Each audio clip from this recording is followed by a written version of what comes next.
Hello friends, welcome back to our YouTube channel. तो आज की इस वीडियो में हम डिस्कस करेंगे बीएससी नर्सिंग थर्ड सेमेस्टर के सब्जेक्ट पैथोलॉजी की, जिसकी आज हम यूनिट 1 का एक टॉपिक लेकर आए हैं जिसका नाम है नॉर्मल सेल्स और कैंसर सेल्स है वो क्या होती है, इनके अंदर क्या डिफरेंस होता है। तो आज इसी टॉपिक के बारे में डिस्कशन करेंगे। तो स्टार्ट करते हैं आज की वीडियो, जिसके अंदर सबसे पहले बात करते हैं नॉर्मल सेल्स होती है, उनकी क्या डेफिनेशन होती है। Normal cells are the healthy cells of the body that grow, divide, and die in a controlled manner to maintain tissue function and organ health। तो इसका मतलब है जो नॉर्मल सेल्स होती है वो बॉडी के हेल्दी सेल्स होते हैं जो कंट्रोल्ड तरीके से ग्रो करते हैं, यानी बॉडी है वो ही उन्हें ग्रो करवाती है। डिवाइड यानी उनका सेल डिवीजन भी कंट्रोल्ड तरीके से होता है और वो बॉडी की कंडीशन के अकॉर्डिंग ही कंट्रोल तरीके से उनकी डेथ होती है। नॉर्मल सेल्स की डेथ होती है उससे क्या फ़ायदा है, जो बॉडी के टिश्यू और ऑर्गन्स है वो नॉर्मल फंक्शन कर सकते हैं इससे। अब बात करते हैं जो नॉर्मल सेल्स होती है उनके कौन कौन से कैरेक्टरिस्टिक्स होते हैं, यानी कौन कौन से नॉर्मल सेल्स है उनके फीचर्स होते हैं। फर्स्ट है controlled growth. Normal sales divide only when needed. तो इसका मतलब है जो नॉर्मल सेल्स होती है वो सिर्फ तभी अपने आप के अंदर सेल डिवीजन करती है जब बॉडी को नई सेल्स है उनकी ज़रूरत हो। सेकंड है specific function. Each cell has a special role, example muscle, nerve, skin. तो इसका मतलब है कि जो नॉर्मल सेल्स होती है तो हर सेल्स का अपना अपना अलग अलग वर्क होता है, फंक्शन होता है। जैसे कि मसल्स होती है उनका अलग फंक्शन होता है, नर्व्स का अलग होता है, और जो स्किन की सेल्स होती है उनका फंक्शन अलग होता है। थर्ड है normal shape and size, uniform and well organised. तो जो नॉर्मल सेल्स होती है उन सब की एक जैसी शेप और साइज होती है। उसके बाद में फोर्थ कैरेक्टरिस्टिक की बात करें तो वो है obey signals, stop growing when they touch another cells, contact inhibition. तो इसका मतलब है जब दो नॉर्मल सेल्स आपस में टच करती हैं तो उनकी जो ग्रोथ होती है वो रुक जाती है, जिसे हम कॉन्टैक्ट इनहिबिशन भी बोलते हैं। फिफ्थ है undergo natural death apoptosis when damaged. तो इसका मतलब है कि जब सेल डैमेज हो जाता है तो वो खुद को ही मार लेता है, यानी उसके अंदर अपोप्टोसिस है, उसकी कंडीशन है वो क्रिएट होती है, यानी अपोप्टोसिस सेल डेथ होती है, जिसे हम नेचुरल डेथ भी बोलते हैं। यानी बॉडी है वो ही सेल होती है उनकी डेथ करवाती है अपनी एनर्जी लगाकर। सिक्स्थ है can not spread to another parts of the body. तो जो नॉर्मल सेल्स होती है वो एक दूसरे के अंदर फैलती नहीं है बॉडी के पार्ट्स में। सेवेंथ है have normal nucleus and chromosome number. तो जो नॉर्मल सेल्स होती है उनके अंदर न्यूक्लियस और जो क्रोमोसोम के नंबर्स है वो नॉर्मली जितने होते हैं उतने ही प्रेजेंट होते हैं। तो अब बात करते हैं कैंसर सेल्स के बारे में कि जो कैंसर सेल्स होती है वो क्या होती है। तो फर्स्टली बात करते हैं उनकी डेफिनेशन की।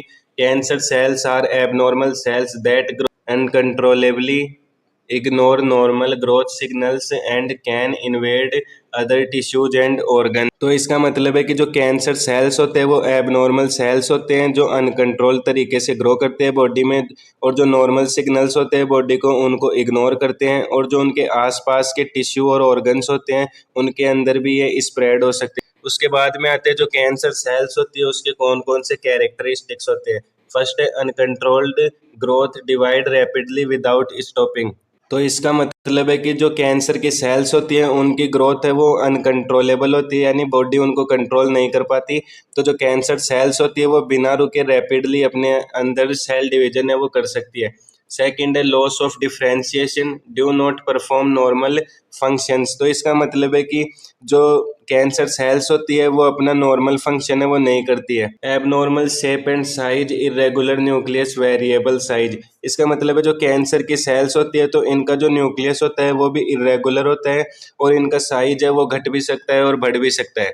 उसके बाद में आता है fourth characteristics, ignore signals, do not stop growing if even crowding. तो इसका मतलब है कि जो कैंसर सेल्स होती है वो ग्रोथ को रोकने वाले सिग्नल्स को नहीं मानती है, यानी बॉडी उनको रोकने की कोशिश करे तो वो नहीं रुकती है, यानी उनका सेल डिवीजन है वो बार बार होता रहता है। Fifth avoid natural death, no apoptosis. तो जो कैंसर सेल्स होती है उनको बॉडी खुद के हिसाब से डेथ नहीं करवा पाती, तो ये किसी डिजीज की कंडीशन के अंदर ही डेथ होती है इनकी। तो इसके अंदर अपोप्टोसिस यानी जो नेचुरल डेथ है वो कोज नहीं होती, इसके अंदर मोस्टली में नेक्रोसिस है वो देखने को मिलता है। सिक्स्थ है can invade near by tissue and organs. तो जो कैंसर सेल्स होती है ये अपने आसपास वाले जो नॉर्मल टिश्यू या ऑर्गन है उनके अंदर भी कैंसर है उसको कोज कर सकती है। Can spread metastasis to distant organs through blood और लिम्फ। इसका मतलब है जो कैंसर सेल्स होती है ये ब्लड या लिम्फ के थ्रू दूसरे ऑर्गन्स तक कैंसर है उसको स्प्रेड कर सकती है।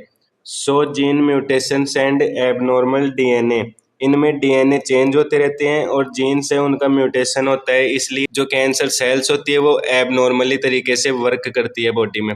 अब बात करते हैं जो कैंसर सेल्स होती है उनका पैथोजेनेसिस के बारे में, यानी जो कैंसर सेल्स होती है वो बॉडी के अंदर कैसे कैसे डेवलप होती है।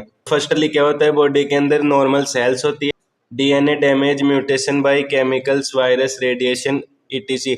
तो जो नॉर्मल सेल्स होती है वो केमिकल्स, वायरस या रेडिएशन जैसी जो हानिकारक चीज़ें हैं उनके कांटेक्ट में आ जाती है, जिससे नॉर्मल सेल्स है उनका डीएनए डैमेज हो जाता है, या फिर जो जीन्स होते हैं उनका म्यूटेशन हो जाता है, जिससे फेलियर ऑफ डीएनए रिपेयर, जिससे जो नॉर्मल सेल्स होती है वो अपने डीएनए को रिपेयर नहीं कर पाती, जिससे क्या होता है अनकंट्रोल्ड सेल डिवीजन, जिससे जो सेल डिवीजन की प्रोसेस है वो तेजी से चलना स्टार्ट हो जाती है, यानी जो सेल्स है वो जल्दी ग्रोथ करती है और उसका कंट्रोल नहीं होता है। फॉर्मेशन ऑफ ट्यूमर नियोप्लाज्म, अगर उनका कंट्रोल नहीं होता है तो जो जो नॉर्मल सेल है वो क्या करती है कि वो एक ट्यूमर बना लेती है। इन्वेजन एंड मेटास्टेसिस कैंसर, अगर उसको भी अगर अपन ने ट्रीट नहीं किया तो उसके बाद में क्या करती है ये आप आसपास वाले ऑर्गन है उनके अंदर स्प्रेड कर सकती है, जिससे जो कैंसर है उसके चांस बढ़ जाते हैं। तो पैथोजेनेसिस के बाद में आता है कि जो कैंसर की सेल्स होती हैं उनका डेवलपमेंट के कौन कौन से कोज होते हैं, यानी कैंसर सेल्स कैसे डेवलप होती है। फर्स्ट है केमिकल कार्सिनोजेंस, तंबाकू, बेंजीन, डाइज।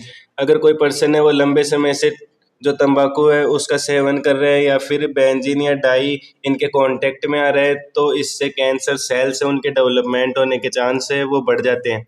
सेकंड रेडिएशन, कोई पर्सन है वो यूवी रेज या एक्स रेज की जो रेडिएशन होती है हार्मफुल रेडिएशन उनके कांटेक्ट में आता है तो उन्हें कैंसर है वो हो सकता है। थर्ड है viral infection, HPV, hepatitis B, EPV. तो जो वायरल इन्फेक्शंस होते हैं जैसे human papilloma virus, hepatitis B, तो ये क्या करते हैं, ये बॉडी के अंदर जो नॉर्मल सेल्स होती है उनको इरिटेट करते हैं, जिससे कैंसर है उसके चांस बढ़ जाते हैं। फोर्थ है जीन म्यूटेशन, इसका मतलब अगर कोई पर्सन है उसके अंदर बचपन से ही जीन म्यूटेट है तो मतलब उसकी फैमिली में अगर किसी को कैंसर है तो उसे भी हो सकता है। फिफ्थ है हार्मोनल इम्बैलेंस, अगर हार्मोन है अगर ये इम्बैलेंस हो जाए तो उससे भी कैंसर की जो सेल्स हैं उनका डेवलपमेंट हो सकता है। डाइटरी फैक्टर्स, हाई फैट लो फाइबर डाइट, मतलब कोई पर्सन है वो हाई फैटी फूड खा रहा है यानी ज़्यादा मात्रा में तो फैट इंटेक कर रहा है, बट जो फाइबर डाइट है अगर उनका इंटेक नहीं कर रहा है लंबे टाइम से तो उससे क्या होता है फैट है वो बॉडी के अंदर जमा हो जाता है, जिससे कैंसर है उसके चांस बढ़ जाते हैं। अब बात करते हैं कि जो कैंसर सेल्स होती है उनके बॉडी के ऊपर कौन कौन से क्लिनिकल फीचर्स पड़ते हैं, यानी कौन कौन से साइन सिम्टम है वो देखने को मिलते हैं। फर्स्ट है अनएक्सप्लेन्ड वेट लॉस, इसके अंदर बिना किसी रीजन के वेट लॉस है वो पर्सन के अंदर देखने को मिलता है। फटीग एंड वीकनेस है वो भी पेशेंट के अंदर देखने को मिलता है, पेशेंट के अंदर एक्सट्रीम थकान और वीकनेस है वो हो सकती है। थर्ड है लॉस ऑफ एपेटाइट, जिस पर्सन के अंदर कैंसर हो रखा है तो उसे भूख भी नहीं लगती है। अनहील्ड वोंड्स और अल्सर्स, जो घाव हुए हैं वो भी सही टाइम पर नहीं बढ़ते हैं और जो अल्सर हुए हैं वो भी सही टाइम पर बॉडी के द्वारा हील नहीं होते हैं। लंप्स एंड स्वेलिंग्स, जो पर्सन होता है उसके अंदर लंप्स का फॉर्मेशन हो जाता है और उससे सूजन भी देखने को मिलती है उसकी बॉडी में। एबनॉर्मल ब्लीडिंग भी हो सकती है, यानी बिना किसी रीजन के बहुत ज़्यादा मात्रा में जो ब्लड है वो लॉस हो सकता है पर्सन का। Pain and pressure in affected area, यानी जहाँ पर कैंसर की सेल्स का डेवलपमेंट हुआ है उस एरिया में जो पर्सन है उसे प्रेशर फील हो सकता है या वहाँ पर पेन है वो फील हो सकता है।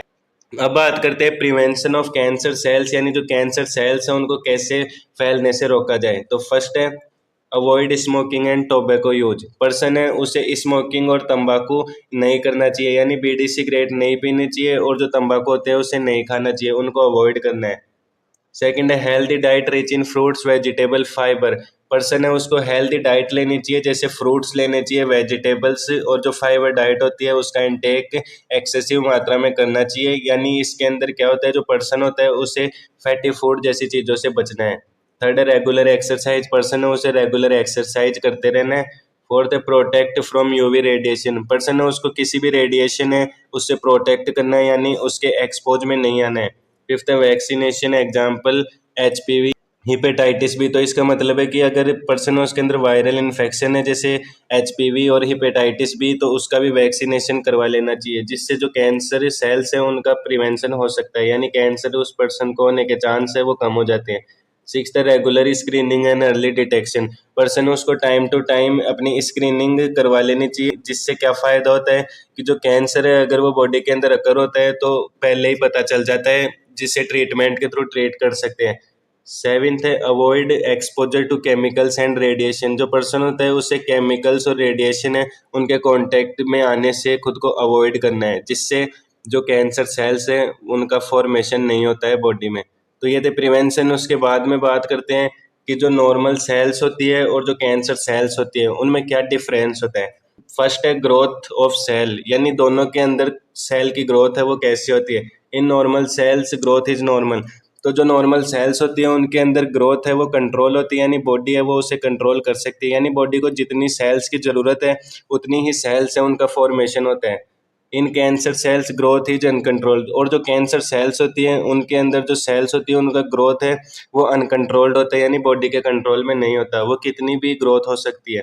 सेकंड है सेल्स फंक्शंस, कि सेल के फंक्शन में क्या इफेक्ट पड़ता है। तो नॉर्मल सेल्स होती है उनके तो नॉर्मल फंक्शंस होते हैं, जो बॉडी करवाती है वही फंक्शन करती है, पर जो कैंसर सेल होती है वो नॉर्मल फंक्शन नहीं कर पाती है। फिर बात करते हैं कि दोनों के अंदर जो सेल डिवीजन है उसके अंदर क्या इफेक्ट पड़ता है। इन normal sales limited division, body को जितनी ज़रूरत है उतना ही सेल डिवीजन करती है नॉर्मल सेल्स। और जो कैंसर सेल्स होती है ये तेज़ी से और अनलिमिटेड सेल डिवीजन है वो करती है, जिससे ट्यूमर हो सकता है। फोर्थ है न्यूक्लियस। न्यूक्लियस के अंदर क्या चेंजेस देखने को मिलते हैं। Normal sales small and regular, तो जो नॉर्मल सेल्स होती है उसके अंदर जो न्यूक्लियस होता है वो छोटा होता है और अपनी शेप और साइज के अंदर रहता है, जबकि जो कैंसर सेल्स होती है उसके अंदर जो न्यूक्लियस का साइज है वो लार्ज यानी बड़ा हो जाता है और उसकी जो शेप साइज है वो इरेगुलर हो जाती है।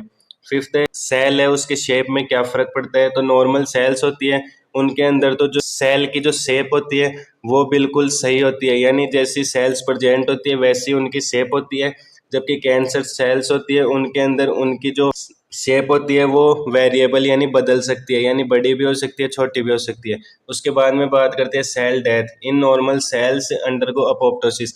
जो नॉर्मल सेल्स होती है वो बॉडी की जो अपोप्टोसिस प्रोसेस होती है उसके दौरान ही उनकी डेथ होती है, यानी नेचुरल डेथ होती है, जबकि जो कैंसर सेल्स होती है इनके अंदर नेक्रोसिस सेल डेथ होती है, किसी डिजीज के कारण इनके अंदर सेल की डेथ होती है। अब बात करते हैं सेवेंथ मेटास्टेसिस। जो नॉर्मल सेल्स होती है वो मेटास्टेसिस नहीं होती, यानी आसपास वाली सेल्स के अंदर नहीं फैलती, और जो कैंसर सेल्स होती है ये आसपास वाली सेल्स या ऑर्गन्स के अंदर ट्रांसफर हो सकती है। एट्थ आता है क्रोमोसोम की। क्रोमोसोम उसके अंदर क्या इफेक्ट पड़ता है। तो जो नॉर्मल सेल्स होती है उसका क्रोमोसोम तो नॉर्मल होता है, बट जो कैंसर वाली सेल्स होती है उनका जो क्रोमोसोम है वो एबनॉर्मल होता है और जो उसके जीन्स होते हैं वो भी म्यूटेट हो जाते हैं। तो ये था आज का हमारा टॉपिक, नॉर्मल सेल्स और कैंसर सेल्स है वो क्या होती है और इनके अंदर कौन कौन से डिफरेंसेज होते हैं। तो ये था आज का हमारा टॉपिक। आई होप आप सभी को अच्छे से क्लियर हो गया होगा। नेक्स्ट वीडियो में हम एक और टॉपिक के बारे में डिस्कशन करेंगे। अगर आपको ये वीडियो हेल्पफुल लगती है तो वीडियो को लाइक शेयर और हमारे चैनल को सब्सक्राइब करें। तो मिलते हैं नेक्स्ट वीडियो में।